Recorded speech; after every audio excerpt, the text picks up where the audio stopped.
On vous souhaite la bienvenue à ericlatour.com. Dans quelques instants, on vous parle de la maisonnée ABC qui devient maintenant Madame ABC. C'est situé au 90 de la route 104 dans le secteur Saint-Athanas, côté Iberville. C'est bien sûr une garderie préscolaire privée, mais qui est maintenant accréditée par le ministère de l'Éducation. C'est important de le noter.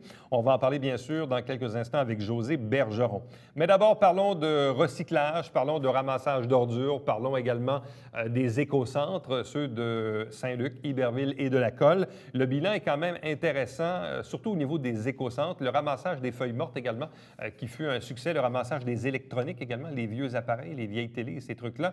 On fait le tour de la question. Bilan des activités de Compo-Richelieu en 2014 avec la directrice générale Isabelle Deschênes.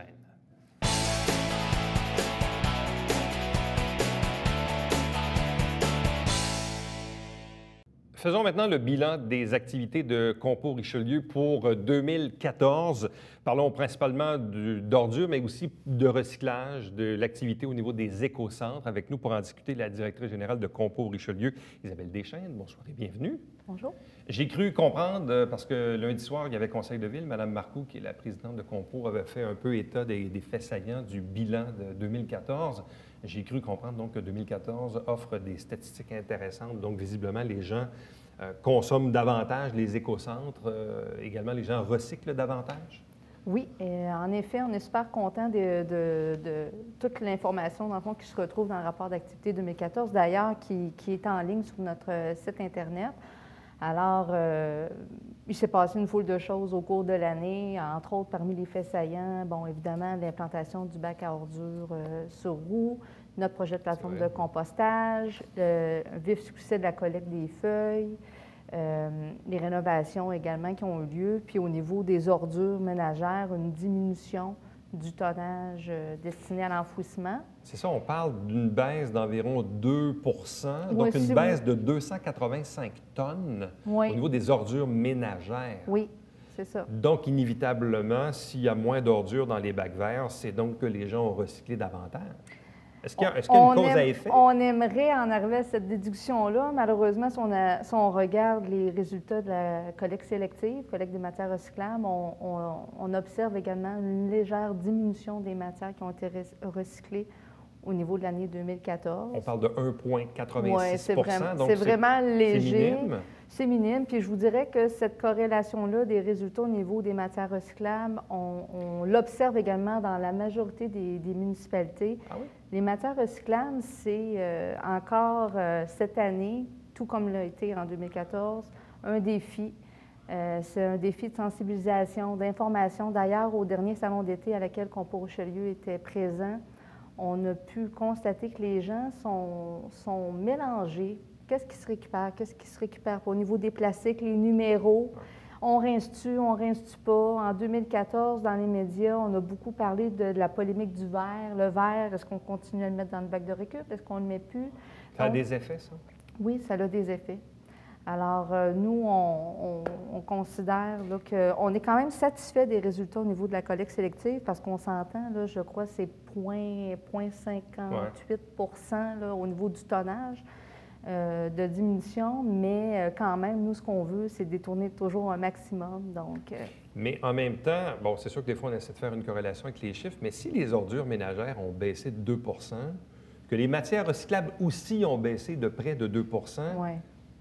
Alors, comment se fait-il que la fréquentation des écocentres a augmenté? Est-ce que là, il y a un effet à ce moment-là? Est-ce qu'il y a des gens qui forcément mettaient ça dans les ordures ou même à la limite dans le recyclage et là, maintenant, posent le geste de se déplacer et d'aller à l'écocentre? Parce que vous notez quoi? Une augmentation de 11 de l'achalandage? 11 de l'achalandage. C'est énorme. C'est énorme. On est tellement contents. On met tellement d'énergie, justement, à publiciser ce service-là, à sensibiliser les gens à l'utiliser. Mais c'est aussi qu'on est plus, si je peux m'exprimer ainsi, on est plus sévère aussi au niveau de ce qu'on accepte et ce qu'on n'accepte pas au niveau des ordures ménagères. Ça se traduit par une réglementation qui fait en sorte que tout ce qui est matériel électronique, meubles en bois qui est déposé aux ordures, c'est pas compliqué. Le camion passe droit. Donc, c'est pas compliqué. Si on veut s'en départir, il faut les apporter à l'écocentre. Donc, c'est sûr que là, ça a un impact au niveau de l'obligation qu'a le citoyen de gérer adéquatement ses matières. Parce qu'on dit donc une hausse de 11 donc presque 7 000 visites de plus. Il y a combien de visites annuelles dans les écocentres? On parle, si je ne m'abuse, 63 000 visites. Pour 12 municipalités. 12 municipalités via 3 écocentres. Celui dans le fond, de Saint-Luc, Iberville puis de Lacolle. Oui, Lacolle, d'ailleurs, pour en parler, on est tellement contents. Une augmentation d'achalandage de 25 spécifiquement. Juste à Lacolle? Juste à Lacolle. Donc, les gens, les municipalités environnantes commencent à utiliser ce service-là. On est très fiers. On dit que la quantité des matériaux secs a diminué d'environ 10 mais le tonnage des RDD, là, comme les pots de peinture ou ces trucs-là, les résidus dangereux, ça, par contre, ça a grimpé de 30 30 d'augmentation, entre autres dans les RDD, entre la catégorie du matériel électronique informatique. Écoutez, c'est pas compliqué. Ce programme-là est chapeauté via le programme de l'ARP Québec, qui s'occupe de recycler tout ce matériel-là. Et dans la région, via nos installations, on a autant de volume que certains écocentres de Montréal. Est-ce que vous parlez pour les électroniques, une hausse de 67 au niveau des électroniques? Je sais qu'il y a la campagne de publicité là, avec Mario Jean, entre autres, là, où je pense que c'est mesélectroniques.quelque-chose, .co.com, où on incite les gens à dire, écoutez, si vous avez moi je l'ai fait d'ailleurs cette semaine, j'avais un vieux décodeur Vidéotron. C'est sûr que la paresse aurait voulu que je le laisse aller dans le bac vert. Mais j'ai fait comme, non, je vais prendre quelques minutes puis je vais aller le porter à l'écocentre. Les gens sont plus ouverts à gérer adéquatement leur matière. Puis, bon, dans la région, on le voit, là, de par les visites qu'on a chez nous, ils savent que le service est accessible. Puis on a tellement des belles heures d'ouverture aussi. On est ouvert. Ça, c'est pas partout, hein. D'un, il y a encore des municipalités, encore aujourd'hui, qui n'ont tout simplement pas d'écocentre. Et chez nous, dans la région, l'écocentre d'Iberville et de Saint-Luc, 43 heures d'ouverture par semaine à l'année longue. C'est pas rien, ça. Donc, c'est principalement quoi, du lundi au samedi, c'est ça? C'est du lundi au samedi. Alors, on est ouvert de 8 à 5 du lundi au vendredi, le samedi de 9 à 4. Donc, les heures d'ouverture sont quand même assez faciles pour les gens. Là. Oui. Mais ce que vous dites aussi, puis je reviens là-dessus, c'est que maintenant, vous êtes plus sévère sur certains objets. Donc, quelqu'un qui, comme vous dites, met, je ne sais pas moi, un vieux meuble au chemin, on ne le ramassera pas. Bien, c'est-à-dire, il faut faire attention, tout ce qui est meubles rembourrés continue de transiter par la collecte des ordures ménagères à la porte. Là, on parle de matelas, on parle de table en bois. Table en bois, elle va rester là. Elle va rester là. Elle va rester là. Bon, je vais vous donner un exemple parce que c'est une question à brûle pour point. Récemment, moi, j'ai changé mon couvercle de spa. Dans le fond, qu'est-ce que c'est? C'est un gros foam avec une cuillerette par-dessus. Oui. C'est très gros, c'est très lourd. Oui. Là, je l'ai mis sur le côté du cabanon. Je ne sais pas trop quoi faire avec ça, parce que je me dis que ça va être probablement refusé à l'écocentre. Exactement, c'est les ordures. Donc, si c'est refusé à l'écocentre... Ordures. Donc, les ordures devraient le ramasser. Oui, exactement. Puis, il faut faire attention parce que votre couvercle de spa, selon le camion qui passe à votre porte, là, si le garçon est tout seul, s'il y a juste un chauffeur qui n'a pas d'aide chauffeur, si on parle d'un gros rebut, exemple un divan, bien, ce qui va arriver, c'est que le camion de collecte va vider votre bac à ordures. Il va annoter qu'à cette adresse-là, il y a un gros rebut. Puis c'est un deuxième camion qui va repasser qu'ils vont être 2 personnes à l'intérieur du véhicule, puis que, évidemment, ça va être un chargement arrière.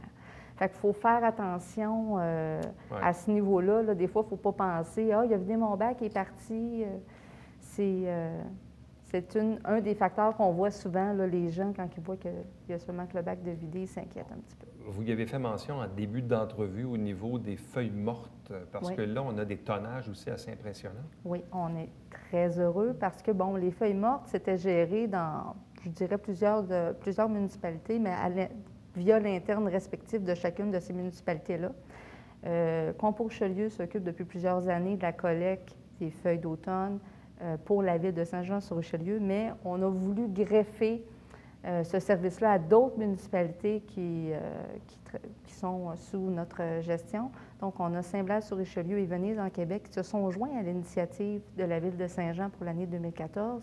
Et ensemble, ça se traduit par 558 tonnes de feuilles d'automne qui ont été détournées de l'enfouissement. c'est un succès. Il n'y a pas d'autre mot. Ça. Donc ça, c'est énorme. Vous avez fait mention également de l'implantation du bac roulant obligatoire. Oui. Parce que ça, c'est important de le rappeler. Pour le recyclage, bon, je pense que c'est assez clair.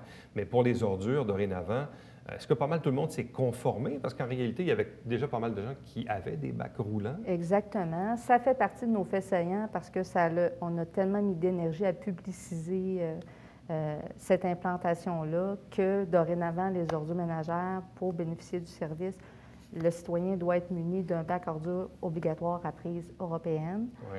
Et bon, il y en avait beaucoup qui l'avaient déjà, donc c'est d'aller chercher le bassin, dans le fond, qui ne l'avait pas. Ça s'est super bien passé, seulement qu'un 2 d'anomalie lors de la première collecte. Oui. Encore à ce jour, on fait encore de la sensibilisation. Il y a des nouveaux arrivants.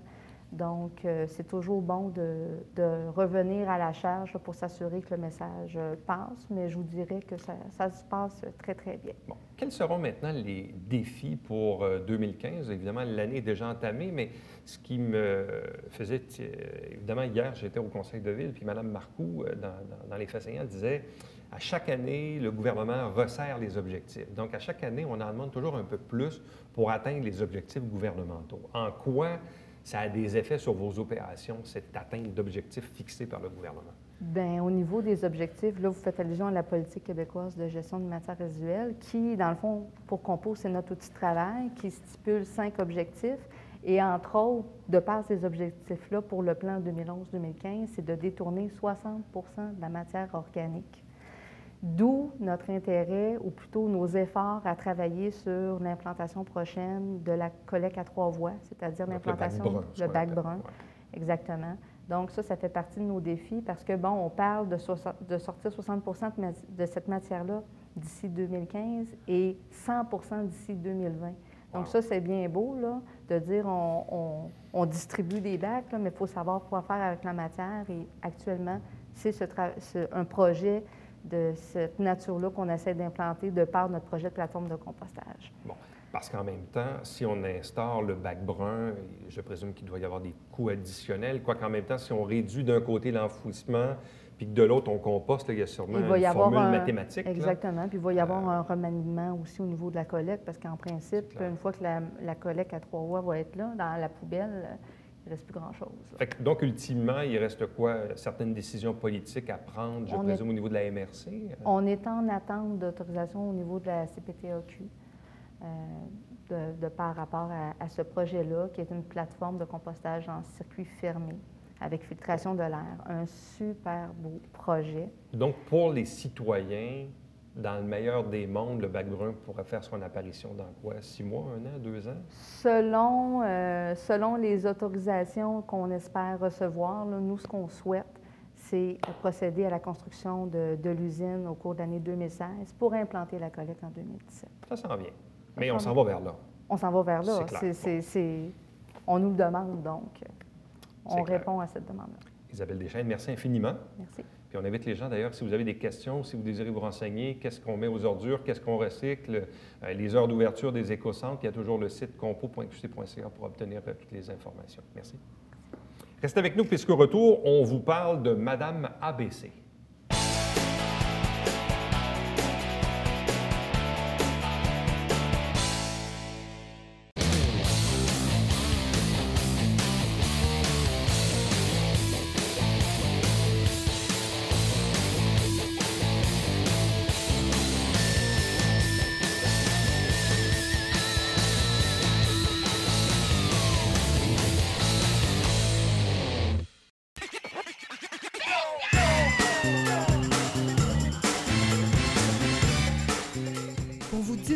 Dans le confort de votre foyer. Télébingo, TVHR, tous les dimanches matins, 9h30, avec votre meneur de jeu, Alain Rameau. C'est un rendez-vous.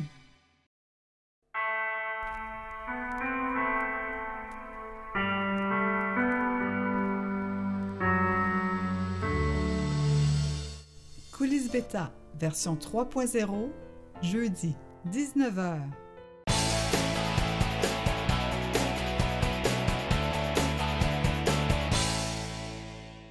On a procédé il y a quelques jours à la grande ouverture de Madame ABC, garderie préscolaire située sur la route 104 dans le secteur Saint-Athanas, du côté d'Iberville, à Saint-Jean-sur-Richelieu. Avec nous pour en parler, Madame Josée Bergeron. Bonsoir et bienvenue. Bonsoir, merci. Quelle est la différence entre la maisonnée ABC et Madame ABC? C'est une poursuite, tout simplement. Donc, la maisonnée d'ABC offrait un service de garde-répit et une préscolaire. Le service de garde-répit est terminé. Donc, on ne concentre que sur le préscolaire. Donc, notre vocation maintenant, vraiment préparer les tout-petits à l'aventure scolaire, à s'amuser tout en apprenant. Bon, parlez-nous un peu de l'historique. Ça fait combien de temps que ça existe?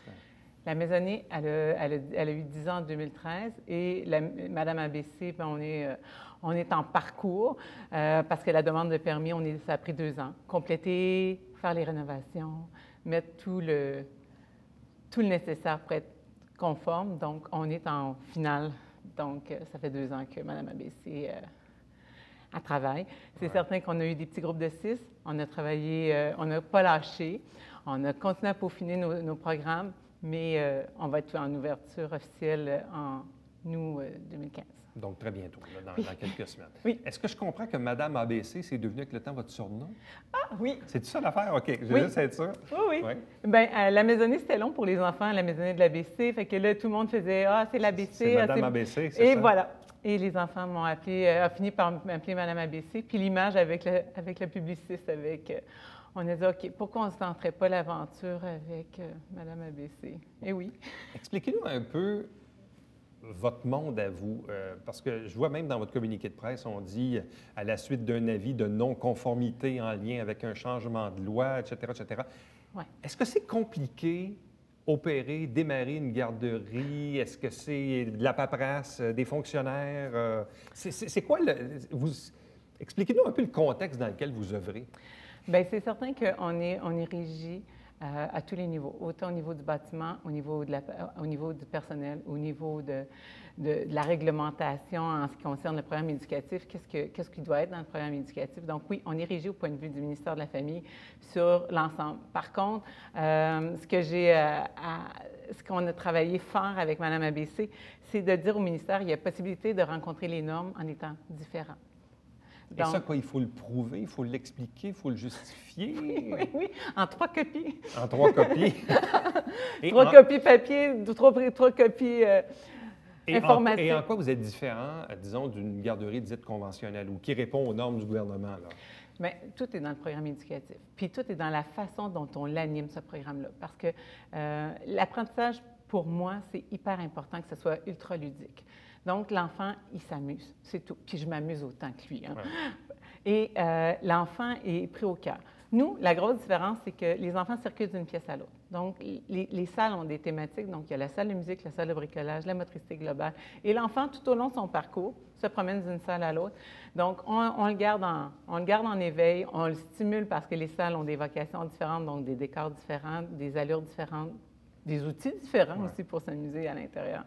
Donc, c'est la grosse différence.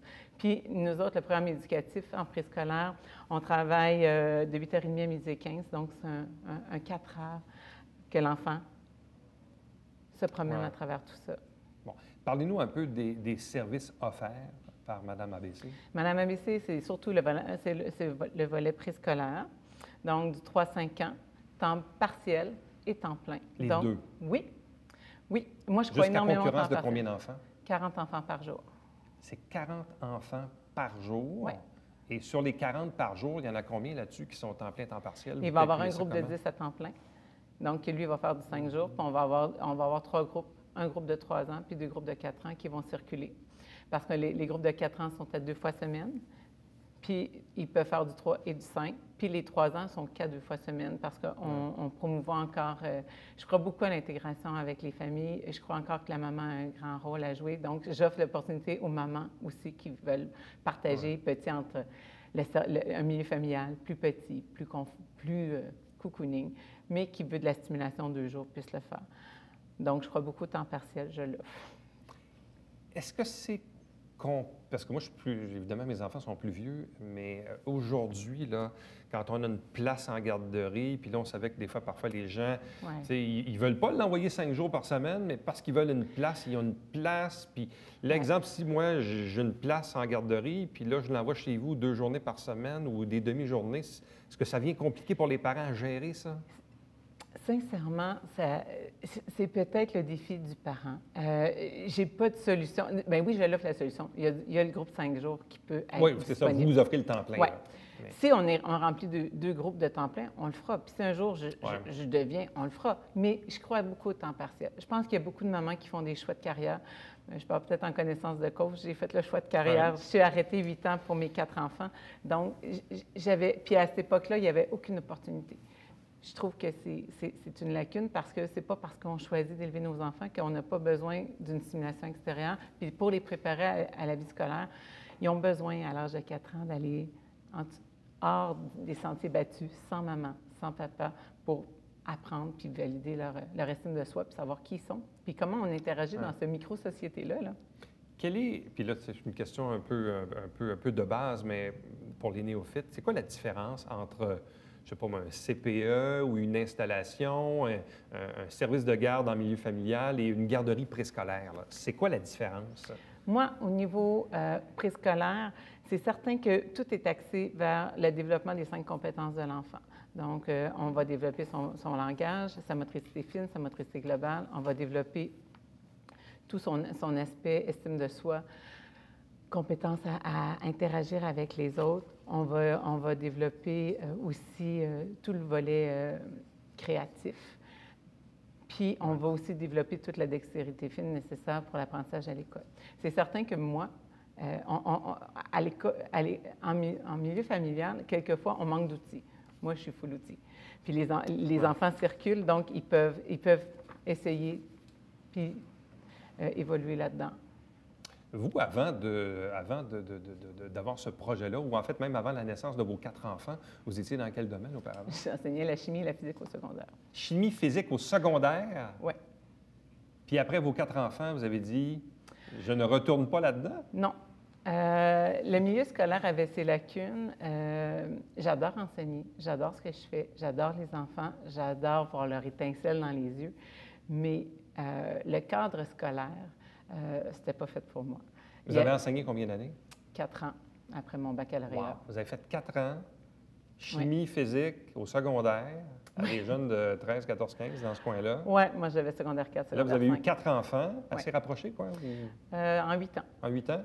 Puis là, on dit, bon, finalement, on va faire de l'enseignement, mais chez les tout-petits. Mais puis, ça s'est produit plus graduellement que ça. Parce que ça a commencé une histoire de moi avec mes propres enfants, puis je me suis mis à avoir un plaisir à développer leur créativité, leurs choses. Puis là, il y a des mamans qui disent, « Hey, peux-tu envoyer le mien chez vous? » Ah ouais?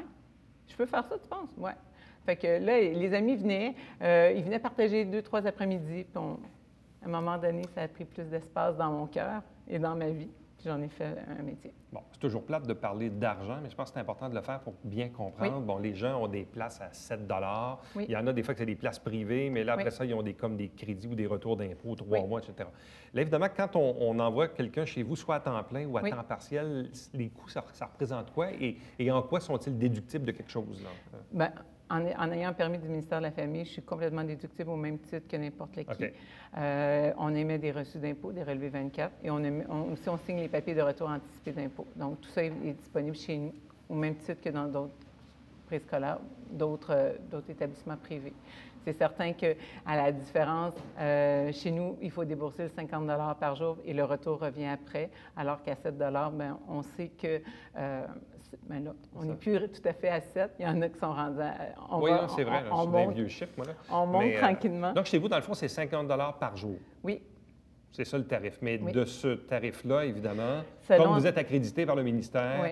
les parents ont Oui. droit au retour d'impôt Oui, là, oui, qui va là-dessus. Là. Qui va avec la tranche salariale des parents. C'est ça, là, c'est selon le Oui. calcul. C'est de la fiscalité 101. Là.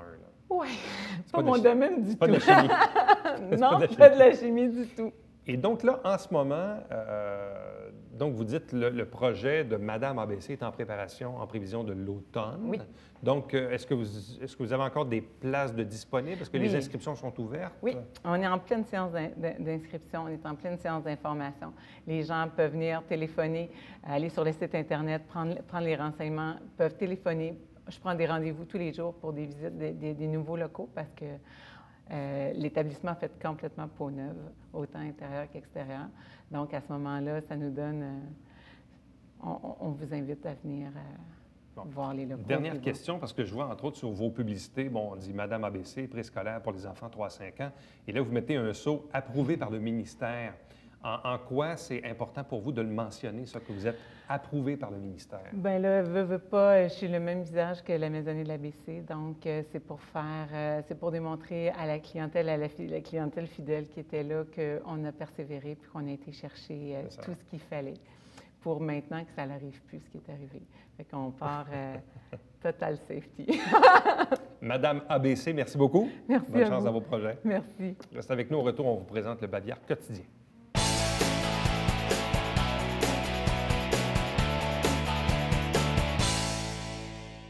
La Ville de Saint-Jean-sur-Richelieu vous incite à un effort collectif pour enrayer l'herbe à poux, qui crée beaucoup de problèmes et d'allergies à bien du monde.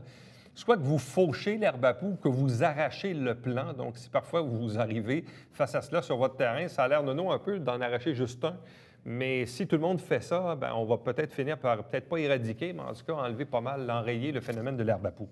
À chaque semaine, on vous présente des extraits du Conseil de ville. L'émission s'appelle Saint-Jean-sur-Richelieu. Il y aura une pause durant l'été, c'est vrai, mais il reste encore quelques diffusions au niveau du dernier conseil qu'on a présenté, enregistré en fait le lundi 15 et les 2 semaines suivantes, donc notamment le 17 et le 24 juin, on diffuse encore des extraits du conseil municipal. Il y a également le Télébingo, toujours le dimanche matin, 9h30 en direct, 3 500 $ en prix. Mais attention, il y a une exception, on va étirer ça d'une semaine. Le dernier bingo avant la pause de l'été, c'est le dimanche 28. La carte pleine va être majorée de 500 $. Donc, au total, il y aura 4 000 $ en prix pour l'édition spéciale du bingo du 28 juin. Il y a toujours une trentaine de dépositaires dans la région pour acheter vos livrets. Voici les coordonnées de la télévision du Richelieu pour me joindre directement par courriel Éric Latour en un mot, à commercial-tvhr9.com. Vous pouvez visiter le site Internet pour revoir les entrevues, nous aimer, nous suivre sur Facebook, sur Twitter. L'émission que vous regardez est diffusée tous les jours de la semaine, en rappel également le dimanche. On en est, nous, à notre dernière semaine de production. Il ne reste qu'une seule émission originale. Elle sera bien sûr présentée demain. Il y aura quelques rediffusions ensuite et on va se retrouver de l'autre côté en septembre. Donc, on va vous souhaiter bien sûr un bon été. À demain. Bye bye.